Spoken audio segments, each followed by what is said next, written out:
Welcome back, everyone. It is Wednesday, April 9th in the NBA, and my 5 favorite picks are on the way. If you are new, my name is Austin. Thanks, as always, for tuning in. Let's do a recap of how we did yesterday. This close to a sweep. We went 3-1, so a very good day. Had Trae Young's over. It was sweaty, but he came through in the last couple minutes. Brook Lopez came through early in the third quarter. And then our VIP Dub Club exclusive play, Jose Alvarado's under, was sweaty, but that one came through as well. Our only loser was actually our only small play. Austin Reeves to get 6 or more assists, just a half unit, whereas the other ones were all 1 unit plays. So really, if you wanted to talk about the record, like 3.5, if you will, but he ends with 5 assists. The worst part, he ended up having the most potential assists on the team, 11. And we didn't even think Luka or LeBron was playing. That was half the reason we took that play. They both played, and he still got that close. He had his regular line at 4.5. Did not get us the 6+ we needed. But hey, 3-1, we'll take that. Let's try to do it again today. We have 5 picks. We're going to dive into them in just one moment. As always, I just want to say thank you for tuning in. Do me a favor, go down below and like the video. And if you're new, subscribe. We've hit a season high in units at 45. Still trying to push towards the 50 unit mark. Hopefully we can have a big day today and we can get close to it. We'll begin with my biggest play of the day. And then we'll move on to other plays and keep things moving and have a great Wednesday. First play of the day, Michael Porter Jr. over in rebounds. Now you'll notice a little bit different graphic than normal because I'm laddering him up to 10 plus rebounds. Now his regular line is 6.5, which I took at minus 105 on BetMGM for 1 unit. I also took him to record 10 plus rebounds at plus 525 on BetMGM for just a quarter unit. So again, the bigger play is the regular at 6.5, but I want to sprinkle on the upside for 10 plus rebounds. That's 3 more for plus 525. Now, books are all over the place with his numbers in terms of the 10 plus. I think DraftKings is plus 500, FanDuel's in the 300. So again, line chop around there for his regular rebounds line. Now, you could say, Austin, why don't you just take the double-double? The double-double was worst price. I don't know why. He ain't getting 10 assists. If he gets 10 assists, I'll show up tomorrow wearing nothing because that's just not happening. He doesn't pass the ball like that. But again, I really think it's a great matchup for him to grab some boards on the road in Sacramento. Now, let's talk about this matchup versus Sacramento. Now, we obviously need to address the elephant in the room. Mike Malone, get the heck out of here, man. He got fired yesterday. Whatever. We'll let the Nuggets do whatever they want. But we think about this matchup, the Nuggets in that stockpile, big, all these teams that could finish between 3 and 8. And then you have the Kings, another team that also wants to try. They're a little bit more fluid. They're going to be the 9 or 10 seed most likely. But still, they're trying to win. But in this matchup, we know Jokic is going to get his minutes, but Michael Porter Jr. has kind of talked about it a little bit yesterday in the media. So maybe he wants to come out here and show, hey, I can grab some boards. I don't really know. But at the same time, we just think about the matchup as a whole. We know the main alphas on the Kings side of the equation are Domantas Sabonis, DeMar DeRozan, and Zach LaVine. Well, newsflash, Mr. Michael Porter Jr. ain't guarding any of those guys. Jokic will get Sabonis. LaVine, I would imagine, is Christian Brown and maybe some Russell Westbrook. And then DeMar DeRozan is going to be Aaron Gordon's assignment. So you're going to see Michael Porter Jr. weak side. Who's he guarding? Trey Lyles, Keegan Murray. Sign me up. Those guys just kind of camp around in the corner at the 3-point line so MPJ can crash whenever the other guys shoot a shot. So, and additionally, we'll see what's his name? Jokic have to box out Sabonis as well because Sabonis is a pretty good offensive rebounder. Now, let's talk about the numbers side of the equation. And as always, we'll be back on PropsMadness. Use code COS if you want to. You'll see he's not been too bad over in 18 of his last 30 games. Now, we do want to note Jamal Murray is currently doubtful.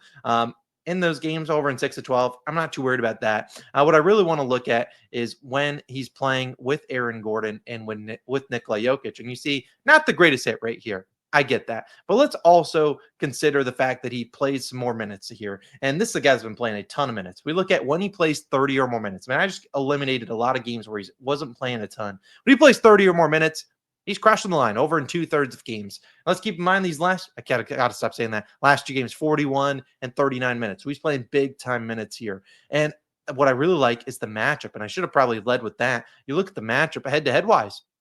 He's crushed this matchup, 10 rebounds, 8 and 12. So he's crushed it, gotten the 10 plus in 2 of the 3, 15 rebound chances here, 13 and 15 rebound chances. So the rebound chances are there. Again, kind of going back to the fact where we talked about him not guarding any of their high usage guys. Now, if we go back to what I was trying to do, where we're looking at games with these 2 guys, 2 primary pieces of their rotation, and when he plays 30 or more minutes, looking at it, guys, over in, and we'll go to all the games that he's played with them. So it is all these 30 games. He's over in 2/3 of the games. If you're looking at games in which he gets 10 plus rebounds, only 7. But again, at plus 525 odds, we're saying that's the odds around 16% compared to about 23. And then you're like, well, now let's actually factor in some good rebound matchups. When he gets rebound chances, when he gets 10 or more rebound chances, he has the 10 plus and only 7 of 22 again. But you look at the 6.5 and 18 of 22. And let's keep in mind, he's had 13 or more in every single one of those games. So look, I think there's a chance he gets, let's say 12 over in almost every single game. When he gets 12 or more, we're looking at a guy getting that double-double. No, well, not double-double. We're not betting that, but again, 10 plus rebounds and 7 of 19. I really think this line's a little bit mispriced. Last game he had to deal with Obi Toppin and the Pacers and them being annoying. Today he's not really gonna have to guard any high usage guys. So I really like this one. I spent a little bit too much time talking about it, but hopefully you understand. We have a lot of picks to go through. Next pick of the day, a guy that's been a wagon for us.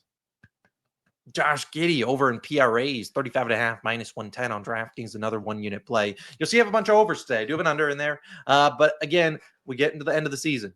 And a lot of these teams carry a ton. So when you're backing some unders, if you're looking for unders, you probably want to go towards more role players or maybe some just because they're probably not going to get as much usage with the star players out there. But Giddey's not that case. We know Giddey's been an absolute tank recently, and we're going to keep rolling with him. We backed him a couple times, went away from him, and when he dealt with a little bit of tough matchups and stuff like that, like against OKC and whatnot. But here we are at home taking on the Miami Heat. And why is this game important? Well, these two teams are tied for the 9 and 10 seed. The Bulls have won the 2 games of the series so far this season. So they've already clinched the tiebreaker. But given these teams have the same exact record, a win here would not only give them the tiebreaker, will give them a 1-game lead on them, almost certify that they're probably going to host at least a play-in game. Plus, the Hawks just lost, so they can maybe try to leapfrog the Hawks and get into the 7 and 8 seed. So you're not in a win or go home elimination game. You at least have a game, the first play-in game, before you get into that win or go home. But again, I don't need to beat it into your head. Josh Giddey's been an absolute tank. Look at him since the All-Star break. He's been a menace to society. We're looking at a guy over this line in 15 of his last 18. The games he missed, this game he shot 5 of 15. This game, he barely played 27 minutes. And then this one against the Thunder, his former team, didn't play a lot, 28 minutes, and went 6 of 15. We see he's played 39, 34 minutes in what was kind of a blowout. I mean, he's played some big time minutes in games that weren't blowouts, 40 minutes here. This is a big game for him. He's played the Heat twice, 36 PRAs back in February. He didn't really play all too much. And then 48 most recently when he's really been playing well. I mean, the first game came before the All-Star break when he's really been getting into a groove. You look at their injury report. Kobe White's back. Josh Giddey was out yesterday. Vooch probably active, but Io's out. These guys are probably out too, so they're going to shorten that rotation. And while I do expect the Miami Heat to make adjustments to slow down Giddey, he just torched them for 48 PRAs. They were still guarding him with Bam Adebayo, Davion Mitchell, Wiggins was active then too. So it's not like they were putting trash defenders on him. So at the end of the day, he cooked them, and I could see him doing it once again. And so I like tagging on the points, rebounds, and assists here. We know he's capable of a triple-double. But I think more realistically, the points and assists are probably my favorite too. I'll take my chances on Giddey, man. He has been a beast, and he could easily see 40 minutes tonight, and that would not really surprise me a ton, given how much this game means to the Chicago Bulls, and they're at home. Hopefully he shoots a little bit better than he would maybe on the road. My next 2 plays, we got an over and an under. We're going to a 3-point prop. We've done really well on them. This one's actually an over. Rui Hachimura, over 1.5 made threes at minus 130 on FanDuel. Now, I get it. Everyone was going to be on the Luka Doncic returning back to Dallas. He's going to cook them. And I'm going to put Luka on the thumbnail, and I guarantee you there's going to be a comment out there, and this might be you. You already left the comment. Or maybe you're like, where's the Luka prop? He's on the thumbnail. What? I'm doing it for you. I know you could click on the video. You're not clicking on the video, but Rui Hachimura on it. Come on. But I really, really like Rui here. And heck, Luka factors into this equation. We know Luka's going to want to be aggressive. The Dallas Mavericks ain't stupid. They know that too. And they're going to send some double teams his way. And the Mavericks, they leave guys wide open in the corner sometimes. And Rui Hachimura is going to be that guy for this Lakers offense. We've seen Rui bang on those threes for us before. And I think he can easily get it done here today. Minus 130, a little bit more juice than I want to lay on a 3-point prop. But boy, do I think he knocks down 2 of them things tonight. We've talked about Rui before, and I probably played about minus 150.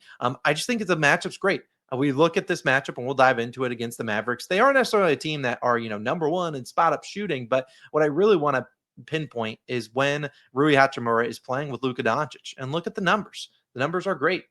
He's over in 8 of 13 games. Now, what happens when he plays with Luka and plays 25 or more minutes? It's over an 8 of 10. I mean, I put 25 or more minutes because he has a couple injury games and games coming back from injury, but you see him crushing the line. I mean, this game, 2 for 6, 3 for 6, 1 for 6, 3 for 5, 4 for 4. Here's a game against the Mavericks, 2 for 6. I mean, 4 for 9. He gets 5, 6 3-point attempts every single game. And why is that? Because Luka's just finding him open. He's sitting in the corner. And you see this corner, the Mavericks, not that great at. Give up a lot of points there. We could see Rui Hachimura do his damage there. Spot up wise, they're 18th. So again, we think about their lineup. If you were to look at their lineup, we'll just go to Caleb Martin. Their lineup, we know they want AD is going to play. And they also love playing Gafford, and Lively, I think, is playing too. So they like to play that 2 center lineup. Rui's in there, and I could see one of those, maybe AD's Rui Hachimura's number 1 defender. AD doesn't want to go out to the perimeter, so look for Luka to drive or LeBron or Reeves to drive, get converged on, kick it out to a wide open shooter. And I think that's going to be Rui Hachimura to knock on some threes. He didn't play yesterday. They rested him here. I really think it's a good spot for him. So I'll take it. A little bit more juice than I like to play, but I think the line should be like minus 175. So I'll take Rui to make 3 threes, 2 threes. He can make 3 for all I care. Next play, we have an under. James Harden under 5.5 rebounds, minus 130 on BetMGM. Now, I'm not sure where this line goes throughout the day because this is a Clippers team that's on a back-to-back tonight. Kawhi Leonard didn't play yesterday, so you'd assume he plays today. Now, there are going to be people that are saying, what do you do at 4.5? I'm probably not taking it. I'm not going to lie to you. I probably don't want to take it at 4.5. We know, I mean, the difference from 5.5 to 4.5, it's 1 rebound, but that's a big difference. Not like it's 20.5 to 21.5 points or something like that. This is a very big percentage increase. 1 rebound could easily dictate how this one goes tonight. But if you look at Harden, like I said, 5.5 is available on a bunch of different books. It's getting a little bit more juice. I'd probably try to snag this DraftKings one at minus 145. I'm not going to spend a ton of time here. Head-to-head wise, though, he is over in both games against the Rockets this season with 6 and 6 rebounds, but he had 8 and 10 rebound chances. So again, very efficient in those games. When I look at Harden this season, when he sees, heck, 12 or fewer rebound chances, he's under in 70% of games, 10 or fewer, which is what he's been seeing, under an 80%. 8 or fewer under in nearly every single one of these games. So I look at this as not a great rebounding spot for him. I won't beat it into your head too long. I had one other stat for you. I mean, he's also coming off 38 minutes yesterday. So how much do you want him out there? Fred VanVleet for the Rockets is also out. So I don't know if we go more size here. Kawhi Leonard will be in there, who we have seen Harden have some good rebound games recently, 7 and 9 the last 2. But I think this is a tough spot for him. So I'll take it. The Rockets over the last 7 games, 3rd fewest rebounds per game to point guards and 5th fewest to small forwards. I don't know which one you want to qualify Harden as, but I don't think it's a great rebounding spot for him. Hopefully Jabari or maybe those other guys are in there, but Vika Zubac is going to have to be boxing out guys down low. And I don't know if the ball's bouncing to Harden. Coming off a game he nearly played 40 minutes in, I can see him be a little bit slow here. So, and maybe not hustling for the rebounds. Let some other guys grab them. So I really like that under 5.5 rebounds. I think it's a great spot. And then my final play of the day, 5th and final one, is our Dub Club exclusive play. Today's actually an over in points plus rebounds. So if you want to join, I put it out there. It's a $10 off the first month coupon. It's linked down below in the description. Get on in there. Join the community. We've been crushing the NBA, hopefully winning you guys some money. So join, $10 off your first month. And I think that's a pretty good deal. So get on in there, join the community. Let's sweat out some plays together. Yeah, go do it. Recap the card. MPJ's over in rebounds, a slight ladder up to 10 plus. Giddey's over in PRAs. Rui to make 2 threes. James Harden's under in rebounds, and then a Dub Club exclusive over in points plus rebounds. I probably won't have any other plays today, but I will stick to those ones, and I think we are certainly going to have a pretty good day. That's at least how I feel about it. And hopefully we can go 5-0. Why not us? And 6-0 if you want to count MPJ as an official play, not an official play, but like whatever. You get what I mean. In terms of, let's recap and let's go through a couple other games. Again, stick around. I'll talk about the games we didn't talk about. This first one, Boston versus Orlando. Boston emptied the tank against the Knicks last night. They ain't playing anyone today. I would look for maybe a Peyton Pritchard line. This feels like a primetime Peyton Pritchard line. Magic are 4.5 point favorites. That's a pretty good indicator. Philly versus Wizards.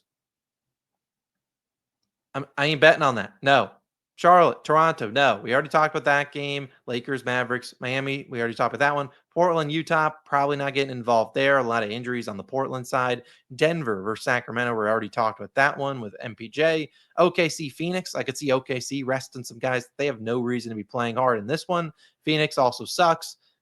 Golden State versus the Spurs. Yesterday, the Spurs played tight games. I'd be a little bit hesitant there. If I had to bet anything here, it would have been Stephon Castle's over in rebounds plus assists. I wouldn't be shocked if Devin Vassell sits here. He sat in, I want to say this game.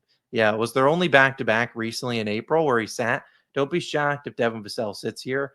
I do like Stephon Castle's going to try hard for a triple-double. I don't know if this is the matchup I want him for against the Warriors. It's probably the matchup in his next two where he faces the Suns and the Raptors is where I would probably take him a triple-double. And then the last game, Houston, LA, we already kind of talked about that one. So again, let's have a good day. Let's go 5-0. Let's sweep the board. We've been cooking. We're up 45 units on the season. Hopefully been making you guys some money. Hopefully we can have a big day today. Why not us? If you want to check out the MLB video coming off a winning day over there, it's linked right here. Go do that.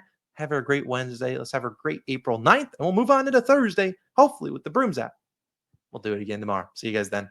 Peace. Also, if you want to join the Dub Club, get that exclusive play. Go, go, go. It's linked down below. $10 off your first month.